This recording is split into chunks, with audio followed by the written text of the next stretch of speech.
Hello everyone. ఈరోజు మనం fibre గురించి మాట్లాడుకుందాం. యాక్చువల్‌గా బాడీకి ఫైబర్ ఎందుకు నీడ్ ఉంటుంది? ఎంత నీడ్ ఉంటుంది అనేది తెలుసుకోవాలి.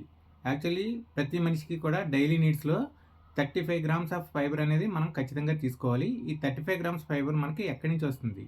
సో, వెజిటబుల్స్ నుంచి కావచ్చు, ఫ్రూట్స్ నుంచి కావచ్చు, ఇలా డిఫరెంట్ డిఫరెంట్ సోర్సెస్ నుంచి మనం ఫైబర్‌ని సంపాదించగలుగుతాం. యాక్చువల్‌గా ఫైబర్‌ని ఎందుకు అవసరం ఫైబరు? ఫైబర్‌తో మనకేముంది అంటే మన బాడీ నుంచి వేస్ట్ బయటికెళ్ళిపోవడానికి ఫైబర్ హెల్ప్ చేస్తుంది. బాడీలో బ్లడ్ షుగర్ లెవెల్స్ ఉంటాయి కదా! వాటిని కంట్రోల్ చేస్తుందనమాట ఫైబరు. దాంతో పాటుగా బీపీని కంట్రోల్‌లో ఉంచుతుంది. కొలెస్ట్రాల్ అనే దాన్ని లోయర్ లెవెల్స్‌లో ఉంచడానికి మనకి ఖచ్చితంగా ఫైబర్ అనేది కంపల్సరీ కావాలి.